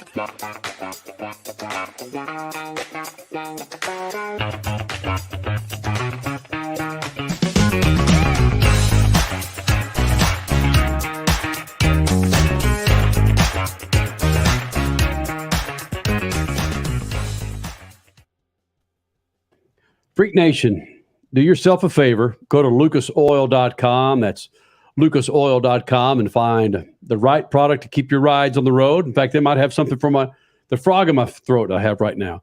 I don't care if you got yourself a boat, motorcycle, a Mustang in your garage. They got the products to keep your engine fat and happy. What about the exterior of your car? They got that as well. Go to lucasoil.com. That's lucasoil.com to find the products to keep your rides, as I said before, fat and happy. So she's becoming one of the biggest WWE superstars as we speak. Her name is Raquel Rodriquez. She is, her and I both went to the same damn college, Sam Houston State in Huntsville, Texas. But how do you start an interview with someone that's born and raised in South Texas? Hell yeah. You ask them about tacos. Recommended, I think it was called Los Leones in La Fiera for some of the best tacos. Is that true? La Feria, yes. Los Leones does have very good food. La Feria is actually a very, very small town that my mother went to high school in as well. So I attended elementary and middle school and my first year of high school in La Feria. It really has a special place in my heart because that's pretty much home for us. My grandma still lives down the road in Mercedes, Texas as well. Well, you didn't answer my question. What's the best taco? What's the best taco spot? What is it, west of the 69 in Harlingen? Come on, help me out here, man. I'm looking for it when I go down there, Raquel. I would go to Los Leones in La Feria. They definitely have good tacos, but I'm going to tell you, anywhere you stop, like you could even stop at the Laredo Taco Company at a Stripes gas station, and you will get some really good tacos because somebody's abuelita's back there making tortillas, all right? These are not store-bought tortillas. They make the dough by hand. They roll them out. They make everything that is served up there. And I honestly, that's the best memory I have with my grandpa is stopping at this gas station, getting a potato and chorizo breakfast taco, and then he dropped us off at school. It was the best. Oh, that's a breakfast of champions before school. I like that. But she's right. You don't think of a gas station, Valero with stripes in the back of the Valero with great tacos, enchiladas. But that's true. You roll in there. That stuff is legit. So they hire out abuelitas to come in there and do it up right? Oh, yeah, they sure do. And it's so good because these tacos are huge. I know when I'm traveling or whatnot, I get these tacos and they're little. The tortillas are this big. My grandma and all of these ladies in these gas stations, they make tortillas about this big. So you're getting a huge taco for maybe $1.50, $2, and it is absolutely delicious. They have fresh salsa. And Laredo Taco Company should just hire me right now. Yeah, they should. Future sponsor. Now, wait a minute. You're in fantastic shape. Are you allowed to eat these every day? Yeah. No, I'm not allowed to eat these every day, sadly. And I do make tortillas as well. My grandma showed me how to make them. But thank you to Florida because it's really hard to find good tacos in certain areas of Florida. So it really works out for my diet that I'm not in Texas right now.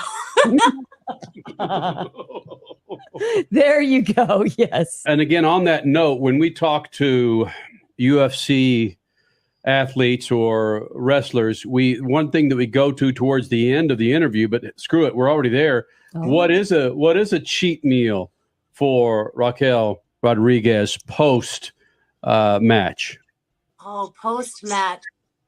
I love to try and find a big order of fajitas, chicken fajitas, steak fajitas, and then it comes with the tortillas, so you can kind of tacos. But if the place looks like they have really good enchiladas, then I order the enchiladas verdes with the green salsa on top. They just hit the spot every time. And it also depends. I might have a sweet tooth, so maybe I gotta get like a cookie or some churros or something while I'm at it too. That's a big cheat meal for me, but I love all of that. And I'll eat it. Wait a minute. On that note, I used to get some sweet tamales from the Mexican place down the hill with the raisins and the nuts, and that was insane. If you got a sweet tooth, I know you know about the sweet tamales. Oh yes, my grandma makes. So my grandma actually used to sell tamales, and she can bust them out dozens by the dozens and sell them around the neighborhood and whatnot. And she would make the sweet tamales with the raisins. So I know exactly what you're talking about. And I brought this up to a few people too, and they never know. And I'm like, you guys, maybe it's just a Texas thing or something. But well, I was here under this assumption that your dad was one of the biggest influences in your life. Sounds like grandma's right up there. Who in your family has been one of the most iconic people for you to date? Definitely my father, but yes, my grandmother too, you know, because she did raise me and my cousins and watch us over time. So I learned so much from her. But the person that I always wanted to be like, the person that I always looked up to, the person that I could go to for anything and talk to has been my father. He's been my rock, my ride or die. He's supported me with whatever decision I made in life. He never pushed me into basketball. It was something that I just kind of fell into watching him coach the team at my school.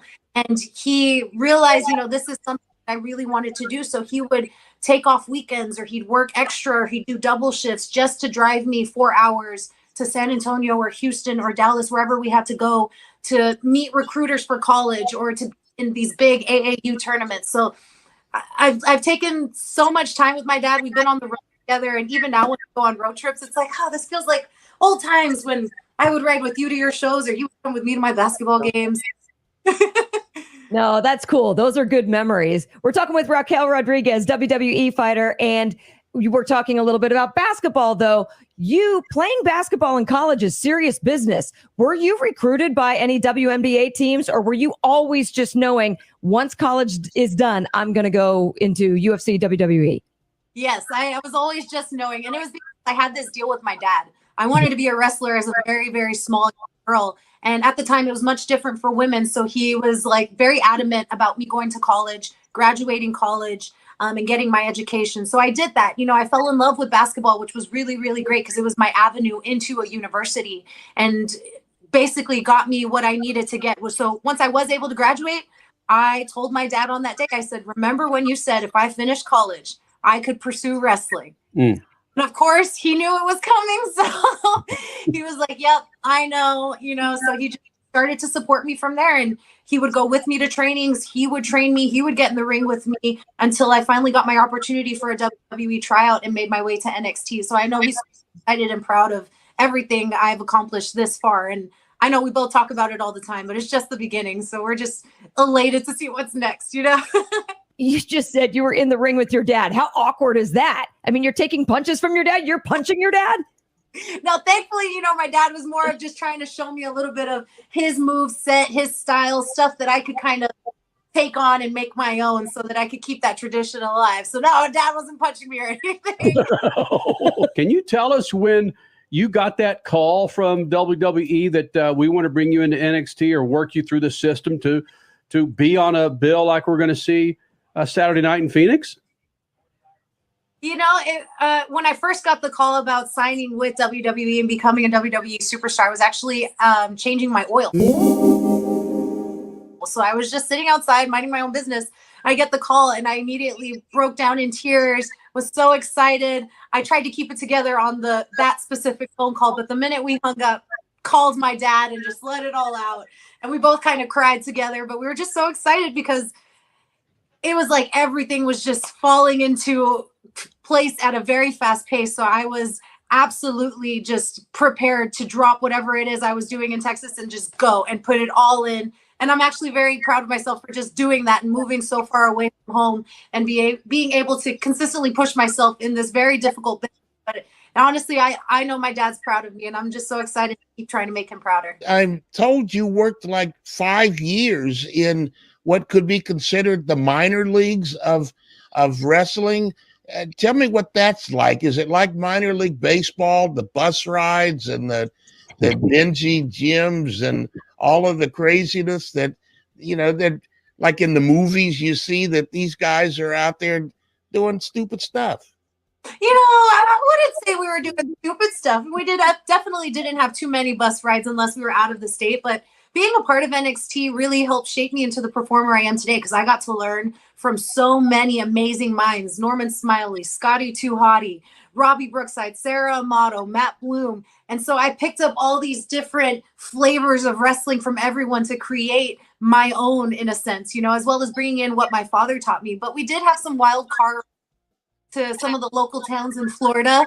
Rhea Ripley and I used to go and try and play jokes on people if we could. We had sing-along moments. I tried with Raul, who's actually he's a part of La Legado del Toro, and he's my really, really good friend. So I've made so many friendships in this business for 5 or 6 years, and it's crazy how quickly the time flies when you're really just having fun. Well, you got to tell us one of the jokes. You can't just drop that out there. You got to tell us one of the jokes, that first thing that comes to your mind. Don't think about it. Well, we did this Christmas, we both had the Grinch hat. So we went around the show during Christmas and we were just playing little pranks on people, trying to be the Grinch for Christmas, giving away candies. We tried to catch one of the referees at one point, but then he ended up wrapping us up, wrapping paper. There's just silly stuff like that, making the time fly and making the best out of it. So it was just a lot of fun. How can you not love her? Thank you so much for this interview. This is so one awesome. thing that I gotta know. I'm sorry, Crash. I gotta know this. In doing the research for this interview, I came across a lot of pictures, obviously, on YouTube and Google around. Every one of them, if I look at 10 pictures, I can see 11 different looks for Raquel Rodriguez. You do not look the same from image to image. How do you manage that? I mean, where does that come from? When you showed up for the interview today, you look nothing like the last 5 pictures that I saw. What's that about? I did go through a transformation from when I first signed with WWE till now. I will say that I was under the name Reina Gonzalez, and then I was under the name Raquel Gonzalez. And I came in as a bodyguard. I was a little bit of a bad guy in the beginning, so I had a different look to myself. Now I'm a little bit more of a good guy, so my image has changed. But because, to me, it doesn't feel too frequently. But yeah, it has happened in such a short period of time. But it's still me. Don't worry. I'm still here. I know you got to, Raquel. I know you got to run. Adam's sending me messages. We got to get the hell out of here. But look, you had me at your changing oil. I know. Lucas Oil is our official oil of Freak Nation. That's beautiful. We said they had.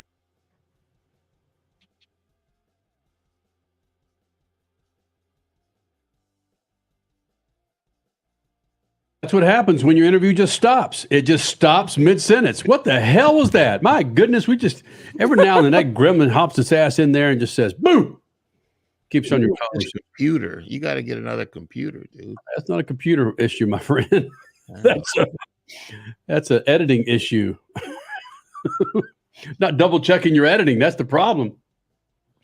Been on a plane for 3 hours. Yeah, we know. Okay. Poor you. On a plane. Yeah. No sleep. Got popcorn in your gullet. Man, I wish I could sleep like a baby. We always talk about that. I sleep like a baby every night. I wake up about every 2 or 3 hours and cry, Oh, well done. That's good. Yeah. Why do we say that? Why is that an expression? Sleep like a baby. I sleep like a baby. I mean, it's not like babies are drooling and have their mouths wide open like. Give me a baby that sleeps 8 hours. A baby. I mean, right. It happens, but it's rare. Right. That's that man and me. Yeah, once they get about 18 or 19, they can sleep all they want. Right. 24 hours. Hey, Suave keeping his eye on Twitterdom.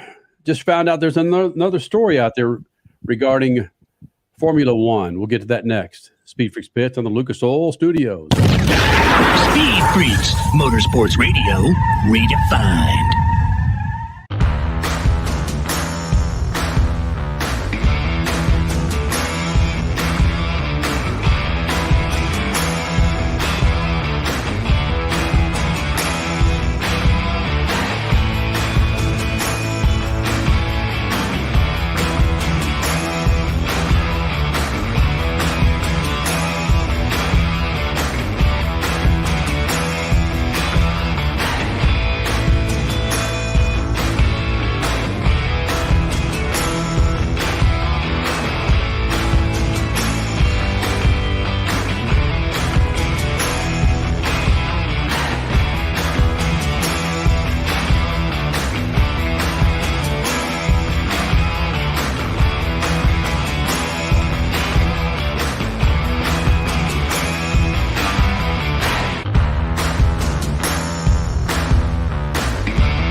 listening to Speed Freaks Motorsports Radio Redefined.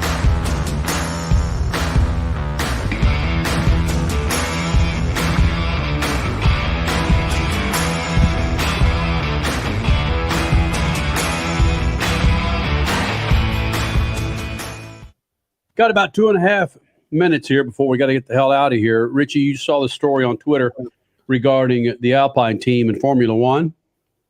Yeah, Chris Medland, he covers F1, have been covering the story ever since it broke, which is that 8 hours after the race ended, there are more penalties and more appeals being done by both Alpine and by Haas. I'm going to read this as best I can here. Fernando Alonso was hit with a 10-second stop-and-go penalty, equating to 30 seconds of race time for Alpine, sending him back out on the track with the car in an unsafe condition. It drops into P15. Sebastian Vettel now 7th. Magnussen 8th and Tsunoda 9th with Ocon 10th. The stewards upheld the Haas protest because the car was unsafe, adding the stewards are deeply concerned that the car was not given the black and orange flag or released a radio call to rectify the situation. Alpine were not told to do anything, so the team isn't happy about this. And so Alpine is now appealing this entire thing 8 hours after the race is over, basically saying, listen, we weren't told to do anything while we were on the track. Why are we only getting penalized after the race was over? And it ended up costing him a points finish there for Fernando Alonso. So F1 being F1, ladies and gentlemen. And at the top of the show, Statman referred to a rubber rule book, usually reserved only for NASCAR conversations, except for this. Well, again, and you got to remember that F1 is the organization that painted a marina, a parking lot next to one of the two greatest oceans in the world. Yeah, the Miami Grand Prix with fake oceans. Mm-hmm. Awesome. And boats in concrete. Telling you, man, Bernie Ecclestone still has his fingers in this somehow. No. The ass hattery that guy brought to Formula One. Oh. He made himself a billionaire. He can't be all bad. Oh, I know some bad billionaires, and they own a professional football team in Washington, D.C. Oh, my hatred for those guys gets even better when you have not a Commanders fan? Not at all, Crash. Statman, shoot the juice to the moose. Cut it loose. See you, Freak Nation. Speed Freaks, Motorsports Radio, redefined.